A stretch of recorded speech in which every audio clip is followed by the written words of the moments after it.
all knuckleheads, so-and-sos. How you doing? It's Papa Jaffe. It is Thursday, September 2nd. We are officially into the fall. It's good to see everybody. I appreciate you guys being here and hanging out with me as we talk to video games. We have a very interesting show today. Let me just put the camera on so you can see my face. This is my face, everybody. We have Ricardo Estevez who's waiting. We're going to get right into the news in just a second, mostly because Ricardo is a proper game journalist. He is in Portugal, and he's a longtime supporter and, you know, almost cast member at this point of the show. And he's got something to say about the Kotaku story that I do want to talk about. But we're going to get to the Kotaku story in a little bit, well, now, and then we're going to get to some other stories about the Marvel game that just came out. We're going to talk about a brand new Naughty Dog exclusive that I can reveal that no one else is talking about. We're going to talk about the PlayStation conference. There's a lot going on. But let's jump right in. Again, the phone lines are open. Ricardo's first call in. Let me just talk a little bit about what's happening over at Kotaku. Then we'll shoot the shit. I'll kind of say hello to everybody. But again, Ricardo, it's late there, and I want to get him on the call. Okay, so now let me be fucking clear here. Because, and I don't say this as a kiss ass. I have no reason to kiss anybody's ass. You know, unless they pay me. Come on now. Stop being so hyper. Ricardo Estevez joins Diet Soda Soldiers. You know what that means. Until we get our fucking videos back and our little pomp and circumstance back, that means you get a puff of the pipe, Ricardo. There's some dope in there for you, pal. Hope you're doing well, buddy. Look at this. I got some new dope, by the way. I did. I'm not even kidding with you guys. If you're watching and not listening, God damn it, if you're listening and not watching, look at that. Look at that. You put it in there in a little cartridge. It looks like a fucking sci-fi fucking toy or some such shit. But look at that. It's like, ooh, that'll change your brain, baby. That's like something in a Marvel movie, right? That's like the last it doesn't matter. The point is, okay, here we go. Come on, man. I haven't started smoking the weed stuff yet. Scott says, Jaffe, you so small that if you bump into someone on accident, you kiss at least one cheek. You know what's funny about people who make fun of other people's heights? Height. Did I break it? I don't know how to get that in there, she said. Listen. Hang on. God damn it, Jaffe. I can't do it. I'll do it later. What's funny about people who make fun of people's heights is, you know, they're insecure about their own fucking height. Because I can tell you, as a short fella, I have never in my entire life given a fuck about being short. Don't care. Never prevented me from doing anything. Never got in my way.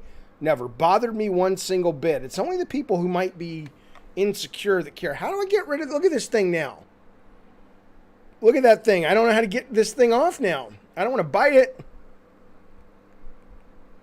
Yeah, I don't know how to do that. Hope I didn't ruin it. Yeah, that's got to come off, I think. Doesn't matter. All right, well, this is a show about the video games, so we'll get to the pot later. Listen to me. Here's what happened. Kotaku comes out. Oh, right. Okay, here we go. And action. Sorry, fellas. I'm cutting this for the podcast. Okay, I'm not high. I'm not 4'11", you fucker. I'm 5'6". Listen to me. So yesterday I'm reading the Twitter. I'm busy with a lot of shit yesterday. And Colin Moriarty is the first I see that tweets about Kotaku. And I'm like, what is, you know, I'm a huge Colin Moriarty fan. I'm not even going to look at the chat. Fuck you, motherfuckers. I'm a huge... Hogwash says, can you reach the top shelf? Yeah, I can reach it enough to fucking, you know... get the sex toys that your mother demands, okay? Listen to me, fuckstick. So I like Colin a lot, obviously. I think he's right about a lot of shit. Not everything. We disagree on certain things. But anyway, so he's tweeting about Kotaku, and this writer, he literally names this guy, Ethan somebody, and saying, man, this guy's one of the worst journalists out there. And I'm like, what the fuck is going on? And then I'm seeing a lot of other reporting about this same Kotaku story going, well, something's happening. What, you know, why aren't all journalists piling on Kotaku? Now, you guys know I don't like Kotaku one bit. I haven't really gotten to know them under their new editor-in-chief. I had issues with them when Stephen Totillo ran the place. We kind of buried the hatchet with the Tillo, but not entirely. But anyway, so I'm not a huge Kotaku fan, so I'm wired to assume whatever Colin is complaining about is problematic. So I go over to the website today and I read the article. Now, let me just give you the high concept. This author, this writer of the article, which I'll bring it up on screen, and I'm just setting this up, and I'm going to bring in Ricky Estevez in just a second. The writer of the article, Ethan Gatch, and he basically is talking about how he brings up two things. He brings up two things that he's like, I've been reading these Far Cry 6 previews. Kotaku was not invited to be one of the journalists, quote journalists, that reviewed it or previewed it. So he's just been able to read the review, the previews like everybody else on the internet and whatnot. And he says, there's two things that strike me as weird. One is it's all about the action. It's all about these crazy stunts and what you can do with the helicopter. And it's very much about nothing really about the depth of the story or the politics of the game or anything like that, which is a very loaded political scenario, even to the point that Ubisoft, as they tend to do, they waffle. But even the design director came out and said, no, it is political. And, they waffled a little bit, but it's a political, it's definitely a loaded political situation in terms of their scenario, which is set in some Cuba-like country. Okay. And he's like going, this is kind of weird because here we are talking about video games being art and important and messaging and all that.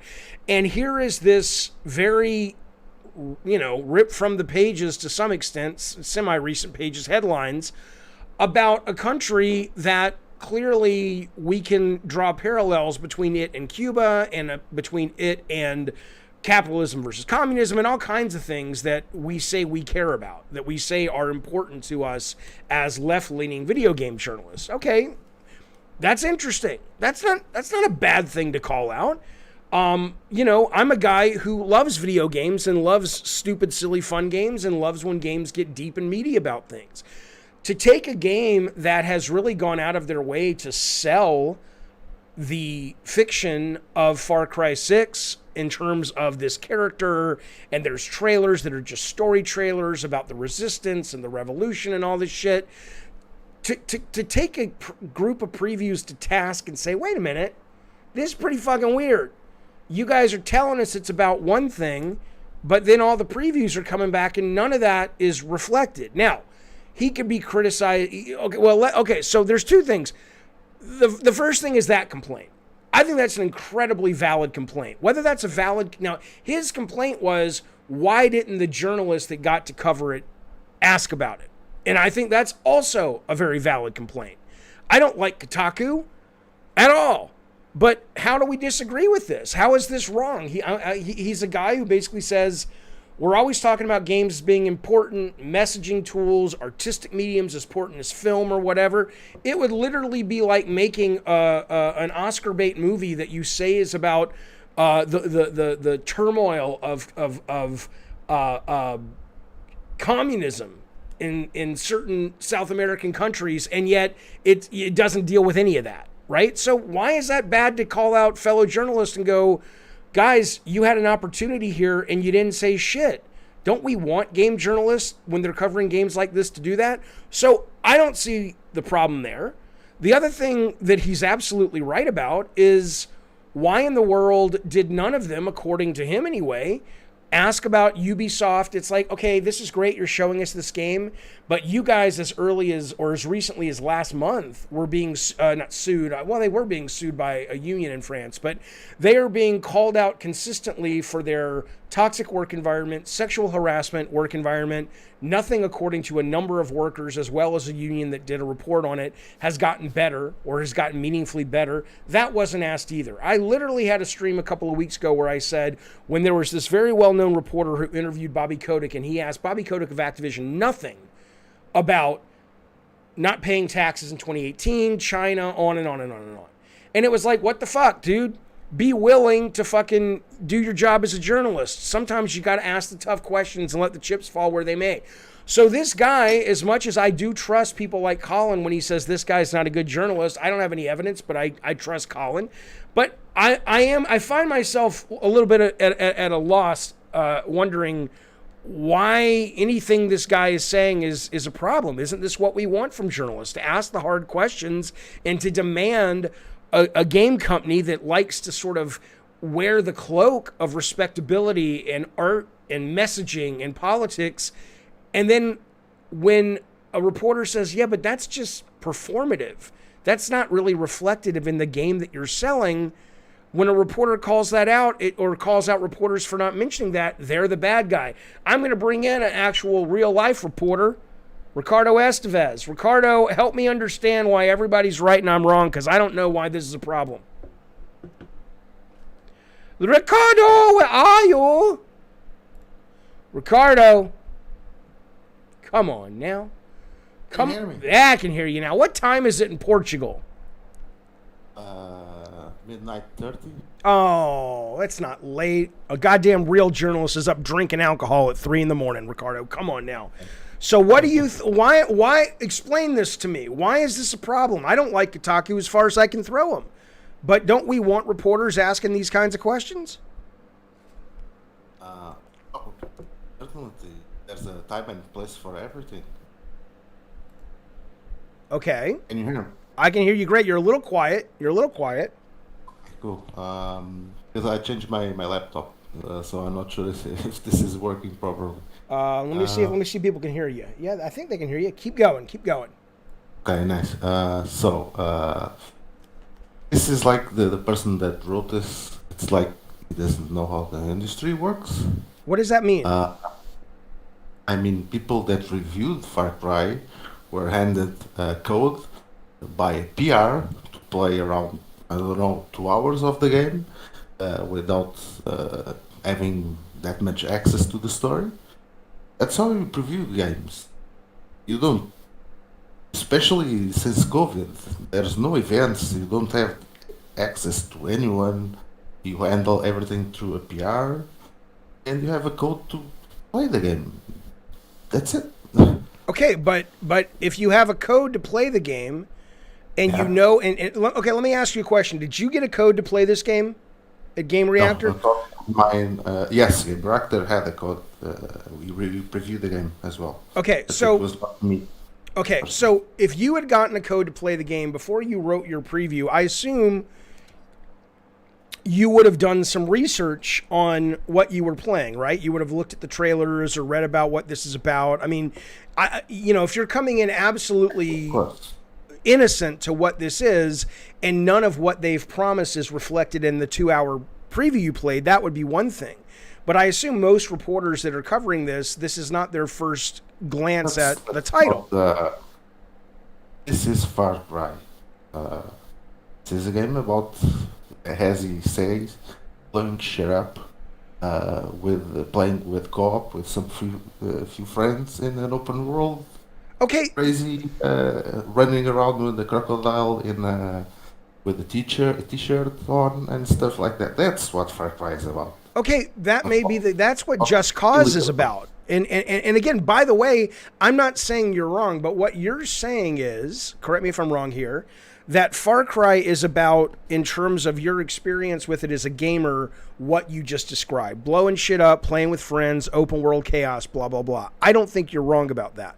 But don't you think it's a valid line of questioning that after going into their 6th version of the game, and actually more if you throw in things that aren't numbered like Primal and Blood Dragon and what have you, don't you think it's a valid line of questioning to say, hey, wait a minute, I know we're writing this preview for you guys, but I have some questions. This is the latest game in a long line where you guys have claimed it's hotspots around the world and it's this crazy villain who, is good and bad, but we don't really know how to feel about him because we don't really disagree with what motivates him, but he's an asshole and he's a killer. None of that's reflected in anywhere in the gameplay. Wouldn't that be like Spielberg saying, come watch Schindler's List, it's all about the Holocaust, and then the Holocaust is maybe happening in the background and there's like a sitcom happening, which is what the show's actually about? Well, I don't think so, because this is a preview. You want to have access, very small access in a game that's supposed to be massive. and you say ask questions, but ask who?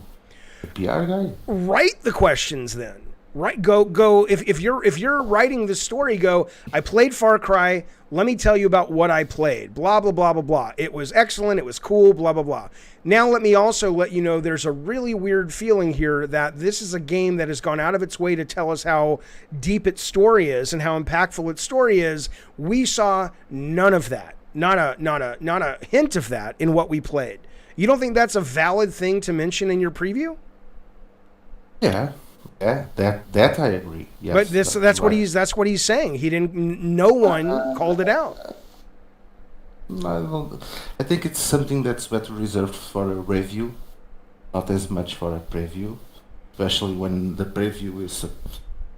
Like I said, I didn't handle the preview myself, so I don't know what was arranged with the PRs. It could have been a code just to check out the open world. I don't know. The question is, Go ahead. He does not know as well. Doesn't know the context of the preview. Previews could not even have story missions. We don't know that. He doesn't know either. Well, yeah, but don't you think that It leaks in an article. again? I'm not defending this individual. He may be. I mean, he may have a reputation in your industry as, like Colin says, the worst guy out there. I don't have any baggage with this guy, pro or con. I don't know him. But I'm just saying that I love you to death, Ricardo, but it seems like you're making a lot of excuses for journalists basically sitting back and going, we need to keep getting preview codes and having the PR people treat us well, and so we're not going to rock the boat. I mean, that's what it sounds like. No. Because no, I agree with you that these journalists didn't have to take them out to the woodshed and say, you suck, Ubisoft. But don't you think somewhere in there a line, a sentence that they could have said, this was all about looking at the open world multiplayer. But as you know, Far Cry 6 has been advertising itself as this really deep, meaningful game. And so I haven't read those reviews, actually. I haven't either, but you would think, unless this guy's just a liar, unless Ethan is just a liar. All I can say is what he said. Like, again, I don't have the full context. I haven't read the previews he's mentioning, so... Okay, let me ask you this. Would you agree that if none of the previews mentioned, it's odd that it's missing entirely, and we hope in future versions to see it? If no one mentions anything like that, would you think this guy has a point? I don't think it's that serious. Again, it would be better if it included something like that. Ricardo, I love you, but I think you're a moron when it comes to this topic. This is exactly why we don't have serious views of games as art and views as games as important. If the very people that are paid to cover the art don't hold the bullshit to the fire and say, wait a minute, you don't get to say you're making a serious, deep fucking game about politics and about capitalism versus communism, and then you don't call them out when they do nothing except just lip service. But have they said that? Like that? No one has said anything according to this guy. No. The Ubisoft say that they are making a serious game. Yes. About... Well, I'm embellishing the specifics of what it's about, but yes, if you watch the trailer, it is absolutely about this guy who is leading, who has taken over this country, and it's very much linked to politics in Cuba and all kinds of things that are very on the nose, even to the point that when the creative director said, and I may not be able to find it, but I think I will. Here it is. The narrative director, Navid Kavari, said the game at first was not intended to make a political statement about Cuba, despite being a game about revolutionary guerrilla fighters in an island nation. But later he elaborated, saying a story about a modern revolution must be political. Still, it was not to be taken as a binary political statement specifically on the current political climate in Cuba, despite the development team explicitly visiting Cuba for inspiration. So, is it possible to make a game that's just fun, and this is just a very, I guess it would be like making a game that's just silly and fun, but it happens to be set as the backdrop of the Holocaust. It's like, yeah, the Jews are getting slaughtered, the gypsies and the gays are getting slaughtered, but that's not really what the story's about. Right? Come on now. Let me ask one more. I think that's going too far. Okay, one more question. An excuse to bullshit up, honestly. Okay, again, I think Kotaku has made their bed and they've lied in it, and I think if this article may have come from someone else, they may have earned a bit of an earnest reputation where maybe people would take it more seriously. I think one of the dangers Kotaku has is that they have cried wolf so many times that when there really is a wolf, nobody really pays attention to him. Because how is this different than the 6 Days in Fallujah thing, where people were like, and I agreed with them, going, how are you saying you're going to tell a game about war and all that, and yet it's just a bang bang shoot game? Art Rise fiction. What? Art Rise fiction. Art Rise fiction. Oh, Far Cry. Far Cry is fiction. Yeah, okay. Yeah, I know, but come on, man. Most writing and art is reflective of the time in which it's created. It may be fictional, but it's not fictional in the way Just Cause is fictional. Come on. If you watch the Just Cause trailers, they're wacky. It's like a fucking Buster Keaton movie. It's not something. I mean, you have stupid shit in Far Cry. You have this dog in a wheelchair or whatever that is, and a crocodile with a t-shirt on.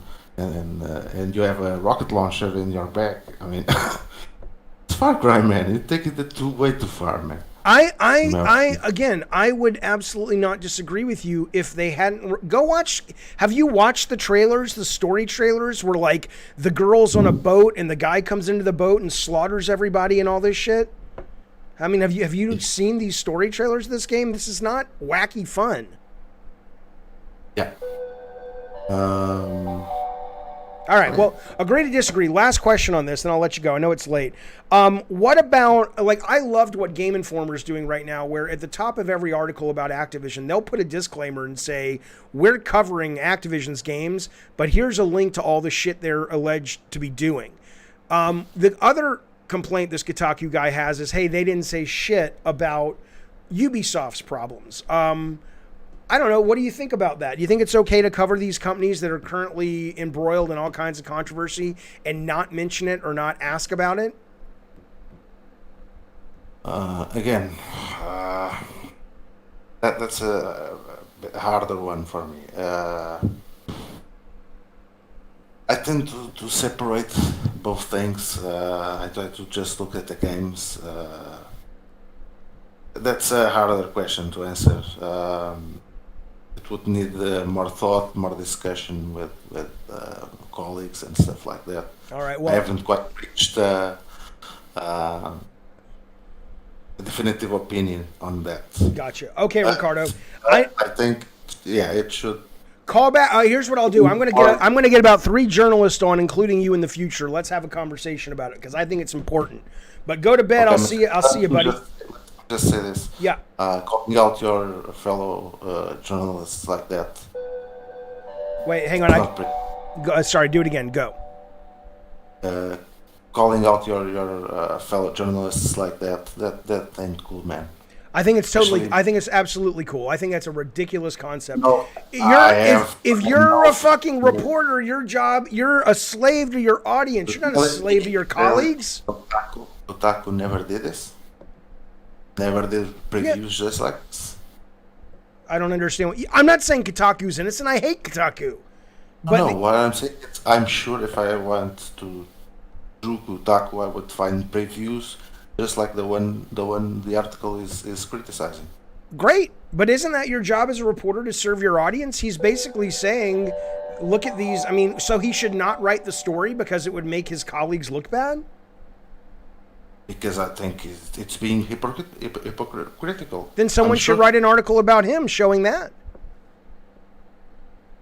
I have better things to do. Okay, But then sure, okay, that's fair, but you don't get. I mean, you get to complain, but it's not going to fall on. It's going to fall on deaf ears with me because I think reporters. Here's what it is, Ricardo. Whether it's you shouldn't call out the reporters because they're your colleagues. That's not done. Or you shouldn't call out Far Cry because they want to have it both ways. It really starts to feel like the reporters are going, well, I don't. It's too hard. I don't want to cause waves because I won't get my precious code. And I don't want to call out my colleagues because I may have to go work at their place when my place shuts down. No, something like that guy on IGN that copied someone else's text. And Yeah, stuff horrible. Like that. Yeah, terrible. They called him out. I think. You need to call that out. But this is an opinion. The person that wrote this. I mean, again, he does not know the full context on which the previews were done. But he's read the previews. Isn't it the job of the previews to reflect the context?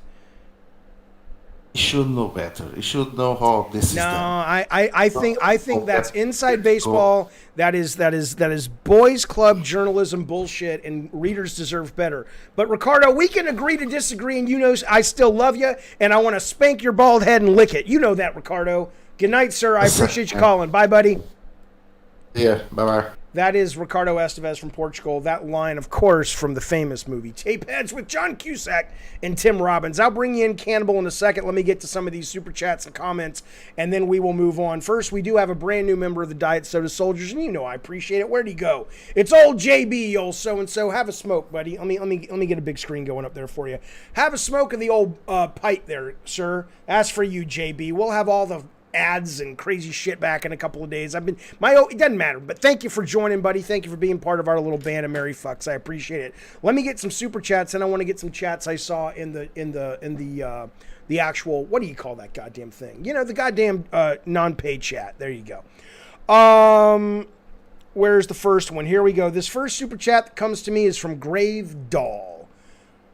I think that's the son of Roald Dahl, the anti-Semite who wrote Charlie and the Chocolate Factory. Ricardo loves to reply guy, Jaffe.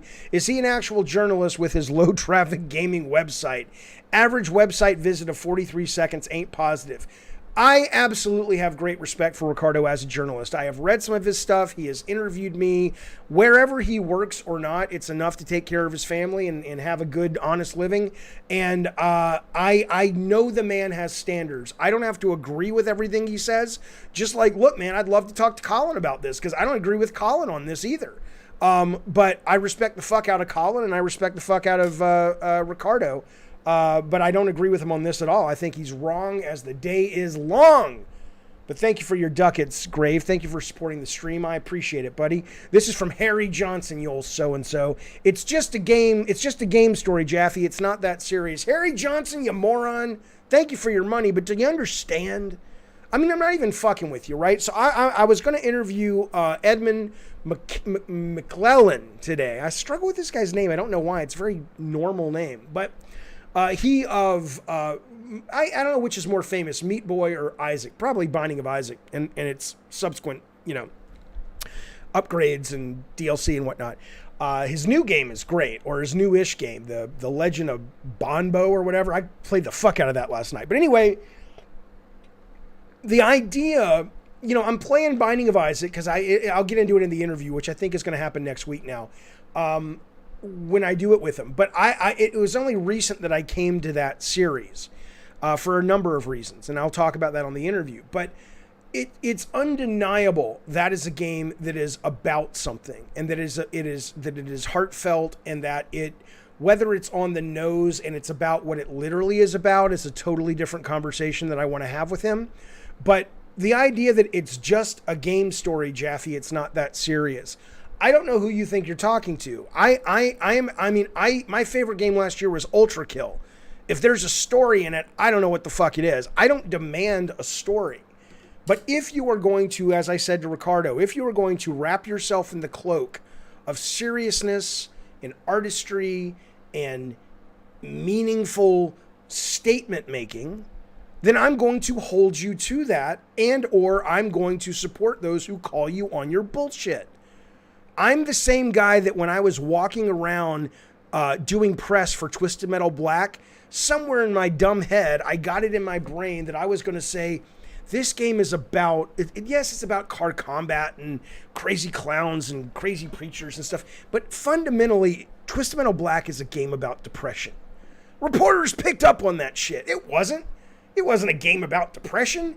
It sounded good. I could kind of spin it to make it that. A good reporter would have said, that's really interesting. Talk to me about how you're expressing the experience, either firsthand or through a family member, of depression through your video game. I would have been sitting there going, but they bought it.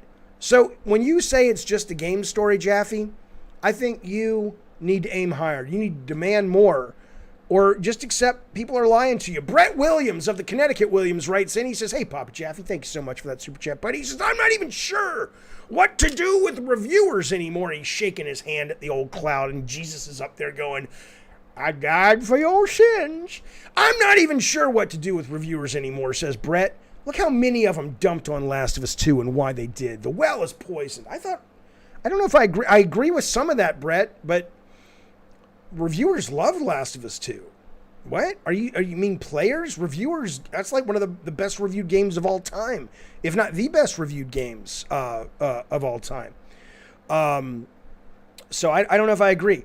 But thank you for that super chat, buddy. And if you want, you can, hit me back up and explain a little bit. Zero Signal says, Far Cry has done this for multiple games in a row. Oh, game is making a statement. Game comes out and is a dumb story about killing a bad guy. Ah, well, maybe next time. Right? I'm with you. I'm absolutely with you. It's bullshit. Suggestive Gaming, thank you, buddy. He says it's 2021 and we're still having games are art, but we can't critique them like art because they're just for fun arguments. Exactly. Games can just be for fun. But there have been enough games now that have either dove deep into the deep end of the pool on this games as art, or they've at least nibbled around the edges. I know I'm mixing metaphors. That it's like, you know what, journalists, sorry. And this is where I'll agree with Colin when it comes to journalism. The old school journalism when it comes to games is dead. It's like, sorry, if you can't report on this shit with a knowledge of what games are now, it's no longer diehard game fan days or game pro days where you're just like, I just got to get my preview up and I'm not allowed to critique the preview and I want to make sure I keep the publisher happy. That worked when you were the only game in town, you and like 8 other magazines. But when you have infinite people on YouTube and TikTok and Twitter and everywhere else, Twitch, telling gamers opinions that feel more genuine and authentic and real, I don't think there's space for that anymore. I agree with you 100%, man. I have no expectations at all, Eric, on Drake's new album, Certified Lover Boy. I have never listened to an entire Drake song in my entire life. It's just my kids aren't into it, so I haven't really been exposed to it. I thought Hotline Bling was a terrible song. And we'll get off this topic in just a second, but I would invite anybody who's confused by this, go watch the story trailer again of Far Cry 6. I know there's the wheelchair dog and there's smoking the Havana cigar to get health and all that, but that's even an interesting mechanic. But I mean, to act like that trailer is only just trying to be wacky fun is Just Cause. Far Cry tries to have it both ways, as somebody in the chat said, and I'm sorry, you can't do it. Vitaphone, thank you, buddy, for the super chat. I appreciate it very much. Sure, he says, look, Jeffy, when a market emerges that is interested in more than lip service or superficial virtual activism, major corporations will address the market. Yeah. Oh, I mean, don't get me wrong. Don't get me wrong, Vitaphone. You're 1,000% right. If you're Ubisoft, keep having it both ways. Keep eating dessert and dinner. Why would you not? Because you get to stand on the shoulders of art that has come before in other mediums and say, we're like this, but we're not really like this. We're just having fun, but we're like this, but we're really having fun. And you get the best of both worlds. You get covered like artists. You get awarded awards. Meanwhile, the games that are actually out there doing really interesting stuff with interactive storytelling and artistic messaging through video games, they're getting relegated to the indie game awards. Come on, man. I mean, I'm sorry I call horse shit. $70! I'm riding a horse. If you're listening to this, you're like, what's he talking about? Oh, I hated Hotline Bling. VVLM says, respect players' IQs. Games are a lowly art because of condescending agenda pushing on games. Yeah, I agree. Baltis, that's incredibly wrong in my opinion. He says, games will never be art until they strip all the menus and status bars and all the convolution out of them. There are too many things to juggle in a game these days to properly evaluate it properly. The very nature of that statement shows why we're in a conundrum, why I do think there needs to be more critical studies of games at the high school level and college level. The nature of the mechanics is the art. This is why journalists have fucked it all up. They've convinced you that the art in a game is the art the way it's presented in a movie. The health bar, the HUD, the monobar, the reticle, the mechanics is the art. The way that makes you feel is the art. Whether it is a metaphorical representation of a weapon, like playing Isaac in Binding of Isaac, and it's literally his tears that are destroying his enemies, or whether it is a literal mechanical representation of a message like the end of Desperados 3, where the only way to win that game is through teamwork with your friends, even though you've played a character that's wanted to be a loner for the vast majority of the story. You absolutely want the gameplay to be the art. Journalists have fucked you, man, because it's easier to write about. I put a video together recently about Desperados 3. It'll be part of my keynote that I'm doing Digital Dragons this month. And I'll have it on my website too once they're done with it, or my YouTube channel. And it took me a very long time to communicate the play mechanics as metaphor in Desperados 3 because we're not used to talking about it. But if I wanted to talk to you about it took me one shot from Final Fantasy VII to show Sephiroth killing Eris, and everyone's like, oh, yeah, it's sad, right? Because you're using language that we've been used to for over 100 years, cinematic language. So I'm sorry, I don't agree. Games are art in and of themselves. We're going to have Brenda Romero on soon, who designed Train. She'll tell you all about it. Tell you all a goddamn about it. Hey, Bukaki says, me shotgunning blast diarrhea onto a blank canvas is art. If you could cover up the smell, I'd hang it on the back wall for at least a week. I sure as fuck would.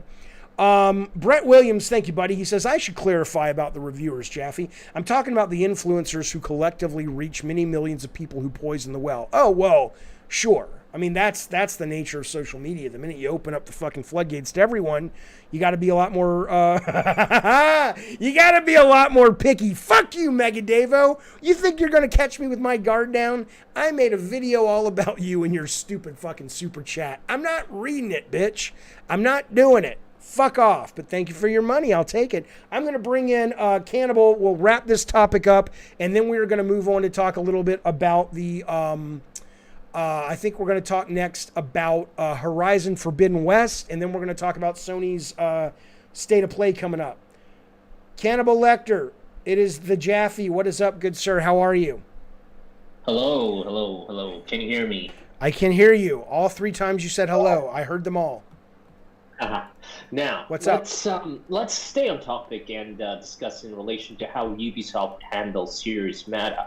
Now, I think I hope I heard you correctly, but are you stating that it's almost impossible to have levity, something that is fun, let's say, and something that is serious combined together?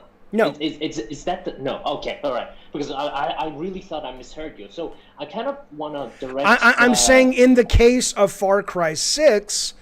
If I had been a journalist who had been exposed to all of the previews that they had put out, one of my questions, and if, as Ricardo says, no one to answer questions was made available, one of my write-ups in the preview would have been, this was interesting. I had a really good time playing this game, but nowhere in this game did I see any reflection of the level of seriousness and pathos and political messaging that has been revealed in other assets of the game. And so while I'm not ready to call it out yet as being a problem, I will say that I'm looking forward to seeing how they blend those two things together. But to not mention it at all, I think, and not to be dramatic here, but the phrase derelict of duty comes to mind. To not mention it at all is doing a shitty job. Yeah, okay, to a certain extent, I agree to that. And I just wanted to say that, have you played Valiant Hearts? Yeah, isn't that the one? That's the Ubisoft war game side-scrolling. Yes. I own it. I've never played it. Everybody tells me I should. Oh, you have to, because... You can't tell me what to do. You're not my dad. Well, Jeff, you never... No, sorry. Actually, I shouldn't go there. But did you fuck my mom? You fuck my mother? I love it. All right, go ahead. Valiant Hearts, go. Yeah. No, what I'm saying is after that, Ubisoft couldn't do any wrong in my eyes. But, okay. I really, I would be able to have kind of a, more balanced discussion if you've experienced it. So all I can say in today's, the statement that I'm making is, I think that is one of the Ubisoft's finest works in terms of balancing serious matter with humor. Now, with specifically, how they've kind of went with the Far Cry series, even with the Division or any of their series they're kind of presenting, is that they're kind of in a really, it's like they're in a dilemma. No, they're not. No, they're not. No, they're fucking not. Feels... Get your work done. That's the dilemma solved. Get your goddamn work done. If you're going to make a game, and by the way, they're not in a dilemma because they're making shit tons of money. So... Oh, no, that's what I'm saying is, they're presenting the serious matter as a popcorn flick. Which is... They're being called upon, by the way, that's fine, by the way. If you want... I have no problem if somebody wants to make a World War II movie that's a fun action, high-adventure movie. It's harder now because we're more awake to the situations of the Nazis, even though we always were. You could still make like a Force 10 from Navarone or Boys from Brazil. Now it's a little harder. Even Spielberg was like, I don't know about making Nazis the funny cartoon bad guys anymore after the first Raiders. But you can do that. You can make you can take a crazy spy adventure and set it against the fall of the Soviet Union. Why not? But what you don't get to do, if you don't want to be called out for it, is cut your trailer for that action James Bond movie like you're cutting a fucking trailer for an Oscar bait movie directed by Sidney Lumet, and then act like, what do you mean we weren't lying to you about what this was? And here's the last thing I'll say on it, then we're going to move on, Cannibal, is that if the industry hadn't so far had a terrible batting average, maybe people wouldn't be saying anything, or I wouldn't at least, and this reporter at Kotaku wouldn't at least. This is the same year, or the same calendar year, in which Medal of Honor VR was advertised and came out, okay? If you go back and watch that trailer, there are literally... ads of that with like slow, and in fact, I want to say that one of the behind the scenes on the game won an Emmy Award for being so good. Slow push-ins on veterans and holding pictures of their unit that they patrolled with, and very earnest, and we owe these people our lives and our freedom, and the music's playing, and it's like, oh my god, this game's going to be amazing. And literally they cut to gameplay footage, and you have a frying pan you're running around with, bashing people in the fucking head. Okay? I'm sorry, but you don't get to have it both ways if you want to speak to someone that was educated with more than a banana in an inner tube. There is a point where people who are willing to say enough, say enough. And I think journalists need to be the first line of goddamn defense. Cannibal, thanks for calling, bud. I appreciate it, man. Thank you. That's a bingo, baby! That's a bingo. Come on, no, give me a good one. Give me a good that's a bingo. Let's do it. That's a bingo. It's not very good, man. Come on. Yeah. We'll do it later. We'll work on it. Using different mic. We'll work on it. See you, buddy. All right, there we go. Let's talk about Horizon. Yeah, Jerry says that the Medal of Honor guys won an award for that. Isn't that something? Isn't that something? They got a goddamn award for this fucking thing? This next one is kind of a conundrum, kind of hard, I don't know. Let's talk about this one. Let me know what you think on this one. So Sony comes out and they say, hey, fellas, we got good news. Well, not great news. Horizon Forbidden West will not be out until February. Tyler says, Jaffe, it's called ludonarrative dissonance. No, it's called shit. It's called doing your work poorly is what it's called. Oh my God, that felt good. Horizon Forbidden West is coming out in February now, and the news comes out today or yesterday that they won't offer PlayStation 5 upgrades with certain editions, which means if you buy the PS4 Standard Edition or Extended Edition, I think there's only two $80 editions that you can buy, you will not get a free upgrade. You will have to then pay. In fact, I don't even think it's a $10 or a $20 like with the director's cut of what's that goddamn game called? Ghost Tsushima. I think you have to buy a full brand new copy, right? I think yeah, it says Death Stranding Ghost Tsushima comes with a $10 fee to upgrade. But this is the first PlayStation game, this is on IGN, to have a hefty $60 to $70 asterisk attached if you want to own it. So you have to buy it twice, right? But okay, and I know a lot of people are upset about this, and I absolutely get it. But I do have some, you know, Bacon Magma will accuse me of being a contrarian for the sake of being a contrarian. I don't really think that's it. I think it's that, okay, you guys know I'm a fan of PlayStation 5. I'm a fan of my Xbox. Adore Game Pass. I love what Xbox is doing. I love the smart delivery. I love the cross-gen. It's just seamless. All of that's phenomenal. But what I do think is correct when people criticize Xbox, and I don't have a problem with it because I'm more of a gameplay guy and I'm more of an IP guy than I am an experience guy. I love the Sony experiences. I've enjoyed them more this year than I ever have with like Tsushima and Miles Morales and God of War. But what is correct is that so far anyway, they've done that better than anyone else in the industry. And they've certainly done it better than Microsoft. So when people come at them and say, this is anti-consumer, Xbox has set the stage for how this is supposed to go. To me, I mean, again, you're a customer, you want everything for free. And I'm not saying that like you're a loser. I'm saying, of course, why I would like to walk into Disneyland and they go, oh, David Jaffe, come in for free. That'd be great. But we know that that's not what happens 98% of the time, 99% of the time. And so in this case, it's like, okay, well, you guys as PlayStation fans have gone on and on and on about how great these games are compared to Xbox's games. They look better, they play better, they're performed better, they're more creative, they're more interesting, right? Well, that comes at a cost, man.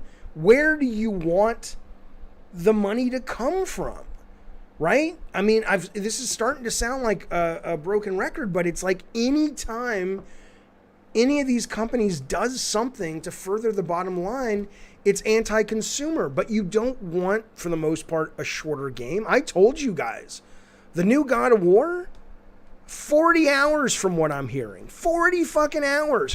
I loved the last God of War. Who the fuck wants to play that game for 40 hours? Not me.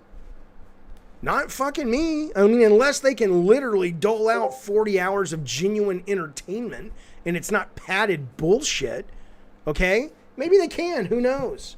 But unless it's that, it's like you don't want your games shorter. You don't want them looking less good. You don't want microtransactions. I saw complaints today about what is the multiplayer game?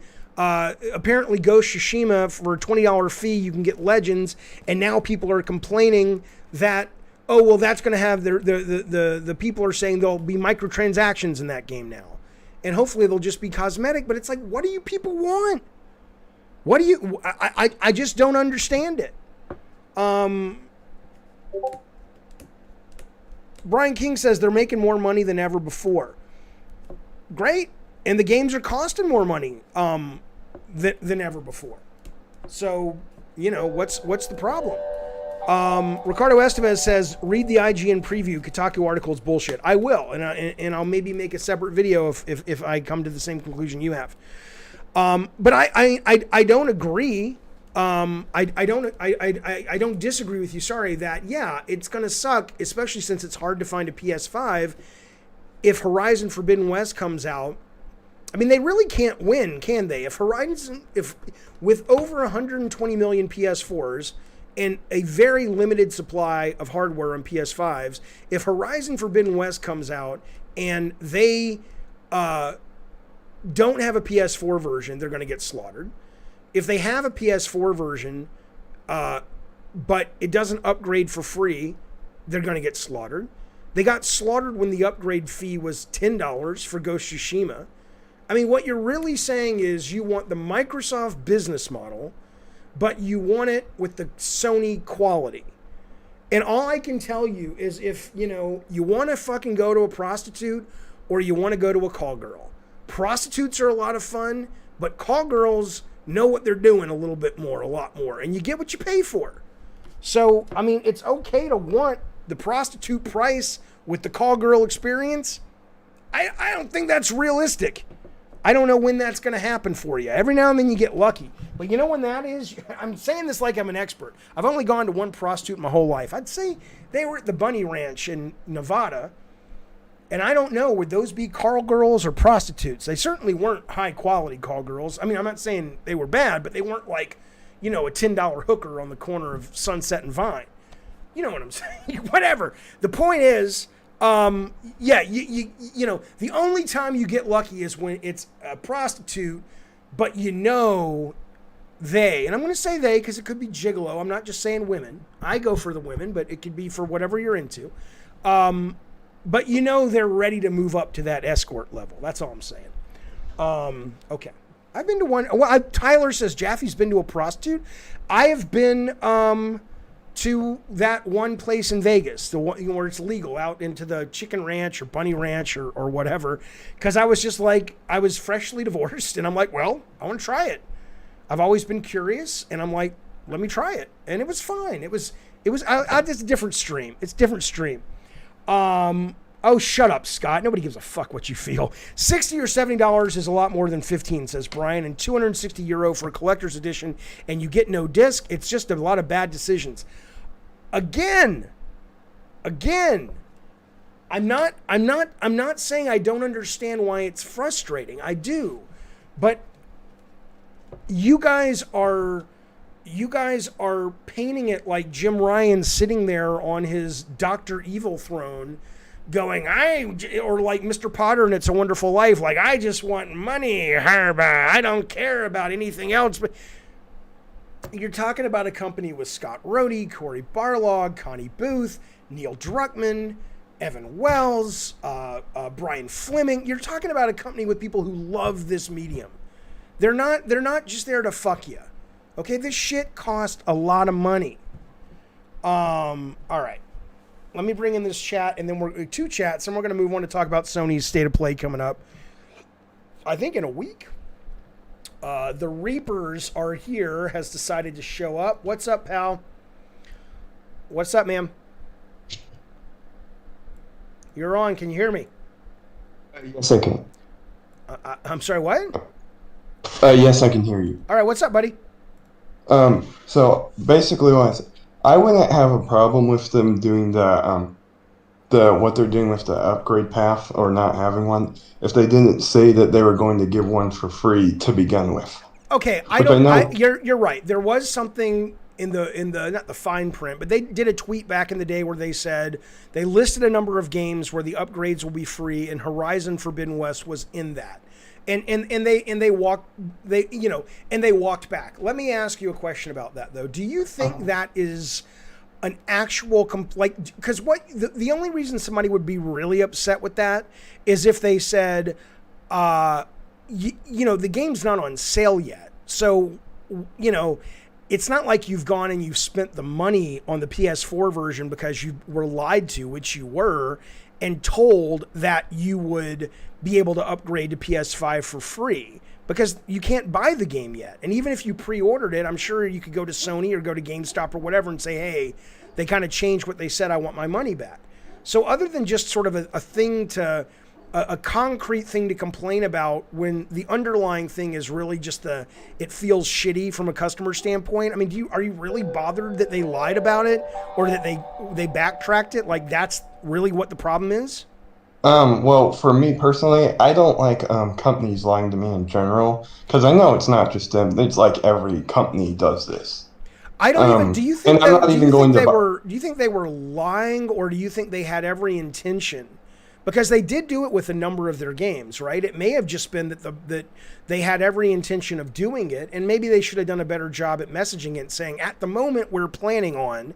But they did do it with Sackboy. They did do it with a couple of their other launch games that were free, and then they started charging for Tsushima at $10. And now, I mean, do you think it was an out-and-out lie, or do you think it was just like, yeah, we kind of fucked up? This stuff moves around based on the market. What I think, because if you look at their original blog post, they worded it very, very weirdly to where they said launch games would get the free upgrades, but which technically they didn't say Horizon Forbidden West would get it. But They did. They actually, maybe not in that post, but you can find text. That's what it's getting to. Yeah. Jim Ryan in an interview said they would, though, for Horizon. But in the blog post, they worded it just to where you could be just skeptical enough to say, well, maybe they didn't. And companies do stuff like that so they can get away with stuff. But here, obviously, it isn't working.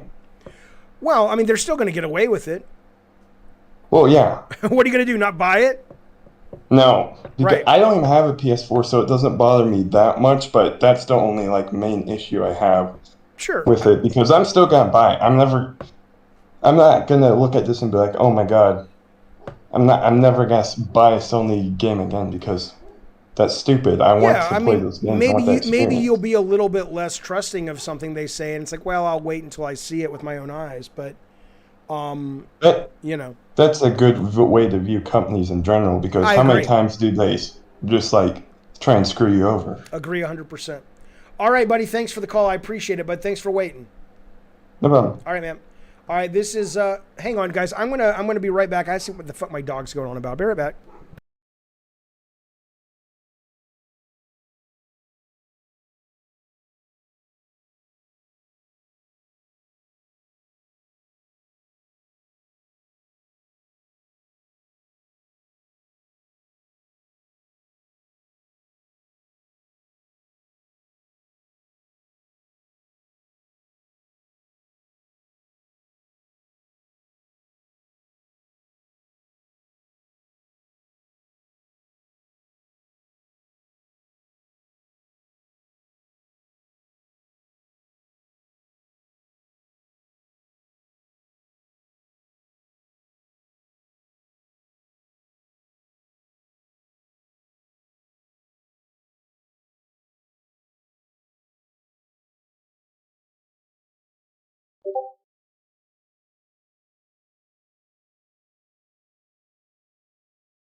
Was an old friend from high school. That was my buddy Jody from high school.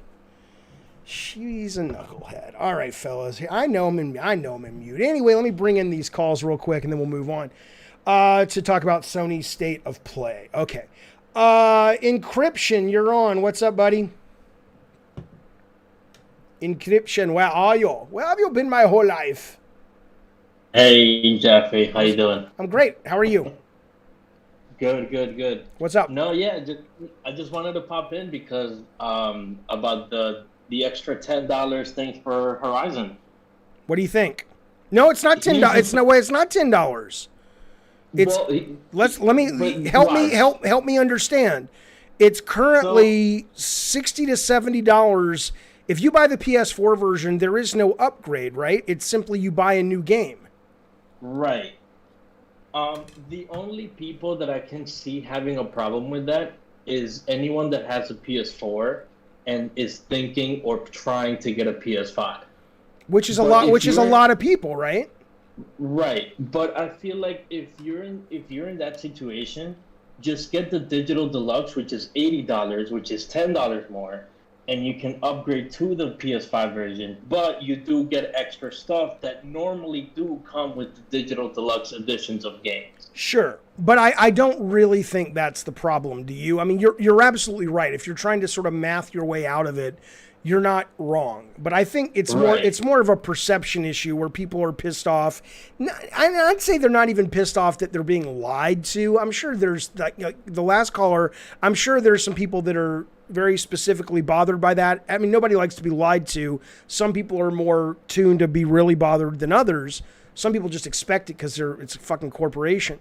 But I think a lot of it is just, there's a real sense of distrust to game publishers and game creators in general. And there's a sense of greed and all this stuff. And I think that's probably more of a challenge for PR to start. I mean, I don't know what else Sony can do, though, because you would think Sony's PR would be so good given how much Sony fans are going on and on and on banging the drum about how beautiful their games are and how better they are than everyone else. You would think it's obvious that that cost has to come from somewhere, but they really don't want to hear it. It's like, we want that, but we don't want to pay for it. I think that's really what the issue is. That's where I agree with you. Where if these games are so good as people say, then I honestly don't think $10 is that bad. Like in this example, like $10 Right. upgrade. I do think with Ghost of Tsushima, so like for example with me, I didn't get the Ghost of Tsushima expansion, director's cut. Yeah. Because I do think $30 to upgrade from my base PS4 game to PS5, I do think that's a steep. Yeah, and that's fair. That is pretty high. That is pretty high. But for $10, I don't think it's that bad. And again, if you have a PS5 right now, this is absolutely no issue for you whatsoever. You Of can course, just get yeah. the standard edition, and that's it, and then you're perfectly fine. Yeah, I think that's true. Yeah, I do think it's going to be interesting to see how it affects sales, because not in terms of fans going, "Fuck you, Sony, we're boycotting." That's not going to happen. We know that's not going to happen because consistently gamers complain all the time and they never follow through. So that said, though, I think it's going to be more interesting because literally so many people want a PS5 that can't get one. And if you look at what happened with Miles Morales, when I talked to people at Sony and they said, yeah, the PS5 version outsold the PS4 version, but not by much. It was almost identical. That kind of worked out for the best. In this case, though, I think people are going to kind of be like, well, I know I'm going to get a PS5 eventually. I'm not pulling the trigger on a fucking on a $60 game for PS4. I'll just wait. And I bet they'll make less money than they intend to, because not because people are pissed, but because they're like, well, if I have to basically buy it twice, unless they're doing your version of the math, fuck it, I'll just wait till it comes out on PS5. Right, and again, if that really matters to that said player, I don't think paying $80 instead of $79 or instead of $70, I don't think that's too bad.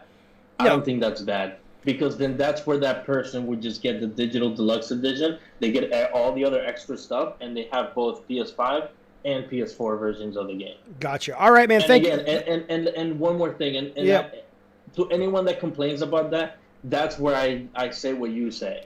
If you really care about these games, and if you're a really true Sony PlayStation fanboy, you shouldn't have a problem giving them extra $10. I mean, you know. Look, money's money, but I do think that, you know, Sony could maybe do a better job of going, this you get what you pay for. But I hear you. All right, buddy. Thanks, Encryption. I'll talk to you soon. Thanks for calling, bud. All right, there he goes. Let me get some super chats. Mego Davo comes back. I'll read this one, buddy. He drops super chat. He says, Xbox is the lot lizards of the gaming industry. Is it is or are? Xbox are? No, you're probably right. Xbox is the lot lizards of the gaming industry. Hey, Siri, what is a lot lizard? Here's an answer from Wiktionary.org. A lot lizard was somebody who walked A lot lizard was somebody who walked the sales lot and looked at every car and still didn't buy. There you go. Okay, well, I guess what you're saying is people don't want to buy, they want to rent on Game Pass. Fine with me. I don't need to own fucking video games. Jerry A, thank you for the super chat, sir. I appreciate it. He dropped super chat. He says, where'd it go? Hang on now. Where did his chat go? Oh, shit. There it is. This wouldn't be bothersome if PS5s were readily available, says Jerry. Yeah, you're right. But at the moment, it's drawing a hard line in the sand. Either buy it now or wait. No, you're right. And as I was just saying to Encryption, that is going to be a real problem, I think, for them when it comes to sales. They're going to end up, banging up against the problem of I don't think they're going to go. I mean, think about that. They have to be okay with that. It's not like they're morons. They know that this is going to dig into their it's going to dig into their bottom line, at least on launch. But I mean, look at that roller coaster that happens every fucking time PS5 comes out in London, at least. I'm sure it's being mirrored in America. We just don't see the figures. When you get PS5 supply drops, that fucking game goes back at the top of the charts, to the top 3. So looking at the return on investment of Miles Morales on PS5 must be just like watching a fucking, waves coming in off the fucking shore in Hawaii at surf season. I don't know. I'm just going with that one. Because it's just like, it couldn't be what they expected. Okay. Let us move on though. I'll get this call in just a minute. I want to talk about Sony's just announced Summer Showcase State of Play future next week. This is coming up. Yes, I will be live streaming it. It is coming up. What is it? When is it? September? Well, it's Thursday. Less than a week away. Okay. And they acknowledge you've been patient. They tell you you're not going to see any PSVR 2 stuff. It's all going to be about PS5. It's 40 minutes long. Updates from PlayStation Studios and some of the business's most imaginative developers. Is that a hint towards Kojima? Who knows? For games releasing this holiday and beyond. And stick around after to get more updates from some of the studio teams featured. Okay. What I can tell you is I know some of the things that are going to be in this, and so I can't say much about it. But I definitely think you're going to tune in anyway. You don't need me to give you a little push, but you're going to want to tune into this one if you like what you love Sony for. If the thing that you really dig about Sony is what people always say they dig about Sony, then you don't want to miss this, or at least watch it when you get home from work or whatever have you. Is this going to be as big as last year's PlayStation event, says JB? Honestly, man, all these things blend together. I don't remember last year's PlayStation event. Ryan Bacon says, Jaffe, what the best game is always subjective. I think Hades is better than Tsushima, so the best game isn't an excuse to charge more. Well, you're not correct on that, though, because I think best game, the subjective aspect of the best game is you're right. But that's like saying the best vacation spot, right, is certainly subjective. But to one person, their vacation spot would be like a suite at the Grand Wailea on Maui, which will run you, I don't know, $2,800 a night. And my version of a great vacation might just be staying at home with pizza delivered every day and watching Netflix, right? So yes, it's that part subjective, but there are things that you can put a price on. And I think when I'm talking about the best games, these are things that the Sony fans harp on about why they're better. They're better graphics, better performance, better production value, better effects, better voice actors, on and on and on. That's the stuff that we're talking about. Well, what I can tell you is stuff I don't know about. So here's a question about next week. Jaffe says, Eric, will we see something about Sony's Game Pass counterpunch? That, my answer is, I don't know. Right? If you were to ask me about, well, I don't want to tell you that. I'm not going to answer all the questions. Let's just say that I see some questions I could answer, but I'm not going to. But there are some questions that I couldn't answer that I'm not going to answer either, so I throw you off the trail. But no, it's going to be a good show. It's going to be a good show. Wiki says Uncharted Nathan Drake collection needs a 4K upgrade. Really? You think? Okay. I think it's a waste of effort. An isometric hack and slash can't be as good as Ghost Tsushima, says Sir Dan. Sure it can. Absolutely it can.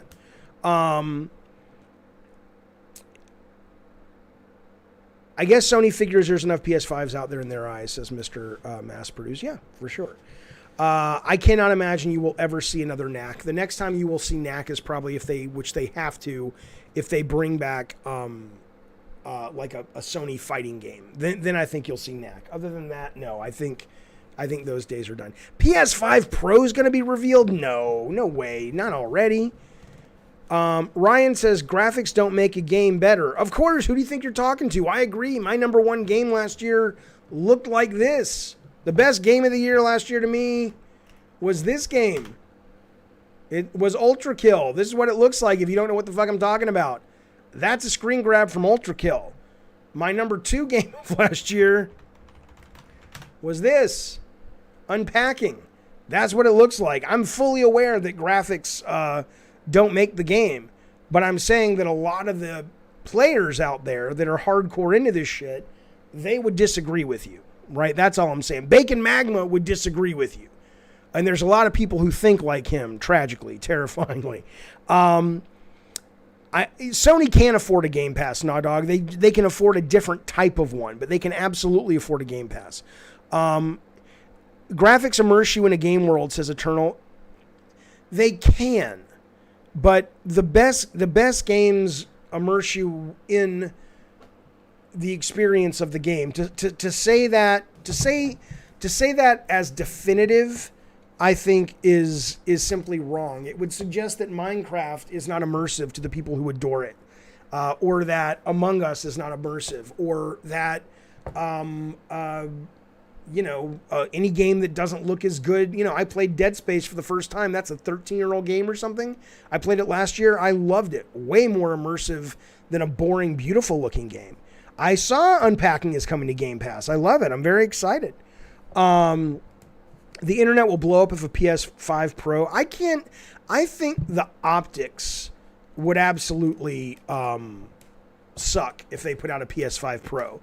Because that's basically them saying, we can't even get the normal one out, and now we're going to create a new supply constrained product that you're going to be out there searching for.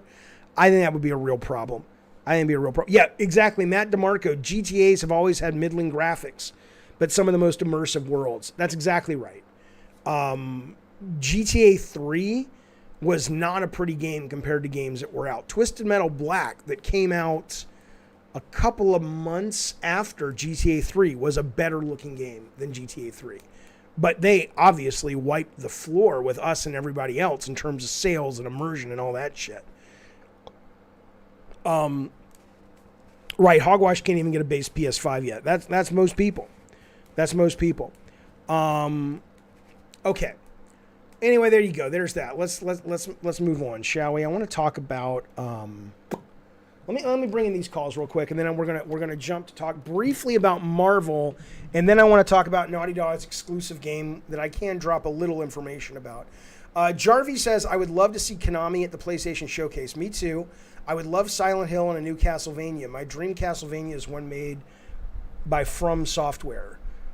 I don't know about that, because it depends what you're talking about. Like, From Software historically, even if you go all the way back to Kingsfield on PS1, they've made really hard games. I don't think that is their brand. Castlevania doesn't mix with that. Castlevania is a much more playable, welcoming experience. I mean, sure, you could totally change it, but I wouldn't advise that. All right, I'm going to bring in, I struggle with his name. He's our newest God of War member. He's got an ad coming up on the channel for his own Twitch channel, which is really fucking cool. Let me just say that when we run the ad, you're going to see, we're not running it today because all the ads are fucked up, but you're going to basically see a wrestler he interviews on his channel who takes thumbtacks and sticks them in people's bald heads. I know if you're into wrestling, that's not a big deal to you. I only watch the WWE, and I saw this today, and I'm like, oh my fucking God, why am I not watching this fucking wrestling? Anyway, here we go. It's, is it MAVIZZLE? How do I say your name? I always struggle with it. Yeah. MAVIZZLE. MAVIZZLE. What's up, pal? What do you want to talk about? Shit, man. How you doing, Jeff? Just want to talk about the Pretty good. fucking the PSX event that's going on, or PlayStation event that's Yes. going on next week. What's going on? Yeah, man. I just wanted to say I've had my Johnson tugged for so long by this blue box conspiracy shit that Sony better have some amazing stuff to show us next week. I want to see something big. I'm talking an IP revival, something actually next gen. You know, I mean, come on. Last week at Gamescom, what stole the show as far as next gen? That Doki V game, right? Oh yeah, that's right. That was last week. Yep. Yeah, and the target demographic for that game is what, like 11-year-olds? It's like, come on, dude. I need some mature content. I need some action. I want to see some crazy, mind-blowing graphics. I can promise you, you will see that without giving anything away. You will be satisfied. Are you Kojima? No. No. Yeah, hell yeah, man. I'm freaking pumped. Then you just raised my excitement level. But there's a lot of stuff that I don't know is coming. Like, so for example, people are saying, are we going to see the counterpunch to Game Pass? I don't know. I know from people within Sony, they are working on something that's really slick and cool. Now, whether or not that's just the interface or whether or not that's merging all the anime shit and the movie shit together and that's what they think is going to be worth it and it's going to have nothing to do with games, or they're actually going to start doing their version of PS or their PSNow a little bit differently, not day and date like Game Pass with these big games, but something. I have no idea. Like for me, I hope next week would be, hey fellas, we're doing Socom multiplayer only, and it's gonna be multiplayer only. It's not gonna cost the farm. It's gonna be rezzed up assets from PS2 days, but it's gonna be the exact gameplay you love, and it's coming day one to PSNow. Like I think I'm waiting for them to understand that they don't have to compete with Game Pass 1-to-1. They have actually a better hand to play. They can let people know 6 months, 8 months, 12 months down the line, the big games will come.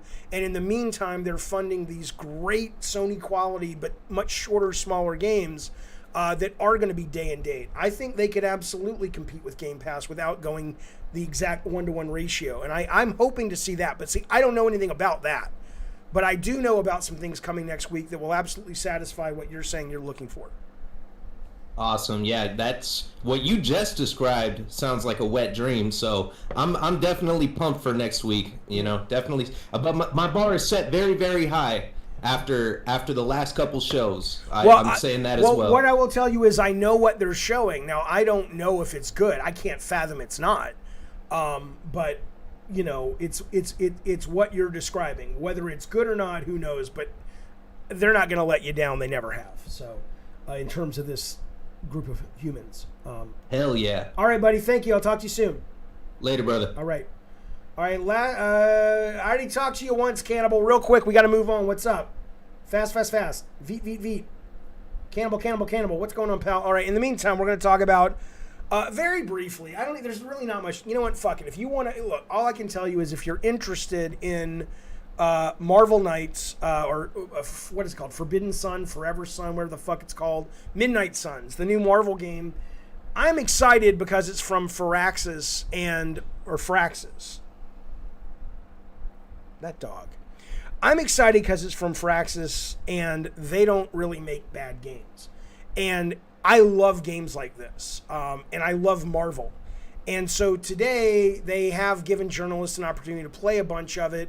And it's just, if you're interested, you know, here are the characters. I mean, I'll tell you the characters and I'll give you a high concept, then we'll move on. There's previews all over the place now. The Hunter, who I think is a character you create, and they're going on about this is the first character ever created for a game from the ground up for Marvel. I'm like, who gives a shit? I don't want to play a character like that, but whatever, fine.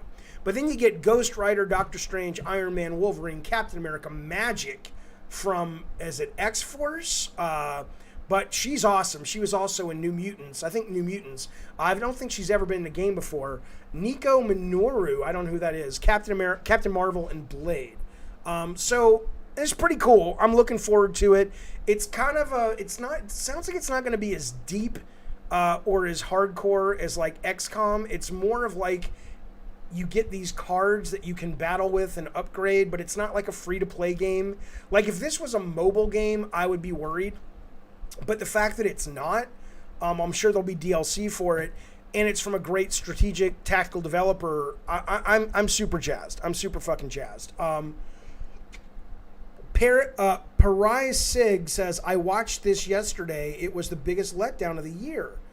Card-based with random moves and terrible graphics. Well, I don't really care about the graphics, so that doesn't bother me. But I don't know why the card-based thing is problematic. If you've played something like Slay the Spire or Hearthstone when it was well balanced, just being card-based is cool. And then they've got this Fire Emblem aspect where, depending on how you communicate with the other heroes, that will come into play as well in terms of abilities on the field, co-op moves, things like that. Sir Dan says isometric games all suck. Yeah, whatever. Imagine having dozens of characters to choose from, says Peapod, and you choose your own. I mean, again, this has to have been a contractual thing. I mean, because why? Who? First off, okay, couple of things. First off, yes, it's a Marvel game. I mean, I know you can control the other characters. I don't want a new character when I play Marvel. I want a character that I know and love from Marvel. But that's A. And then B, if you're going to make a character, and again, the proof will be in the pudding. Maybe there's a very clear gameplay reason for it. If you're going to make a character, though, for Marvel, and it's going to be the first superhero ever made for a game, look at her. Why would you make her? I mean, maybe she's awesome, but costume-wise, she just looks like a boring NPC that you fight in a random hack and slash game. I don't really understand. So they will only have cosmetic Microsoft transactions. Cool. Awesome. Fantastic. Just get the dudes who did Heroes of Might and Magic to do it, says Peapod. Yeah, well, I mean, look, man. Instead of getting those dudes, they have the guys who made XCOM and, Civilization and Alpha Centauri. I think their pedigree is more than good enough. Cannibal Lecter, what's up, buddy? Hey, just wanted to say yes, very very quick. Go. No, I was saying, thanks for the service today, and have a good day. At the end of the day, it never hurts to be a little bit nice. You called back in to say thanks for doing the show. Yeah. You're a knucklehead. Thank you, buddy. I appreciate it, Cannibal. No worries. There he goes. All right, let's bring in good sir Danny Barnes. I think this is Danny Barnes, MARIOCHIEF. How's it going, Jeffy? How are you, buddy? How's things? We haven't talked to you in a while. What's up? It's going all right. I just wanted to talk about some Ed McMillen stuff.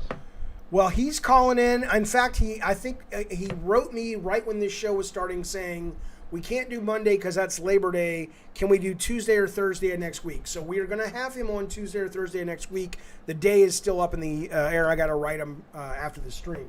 But yes, I was all raring to go. I was doing all kinds of research. I found him fascinating. I found him really interesting to listen to, talk to. Some great interviews out there that we can build on. So I'm very much looking forward to that interview. But I know you're a big fan of his. Yeah. So have you played End is Nigh?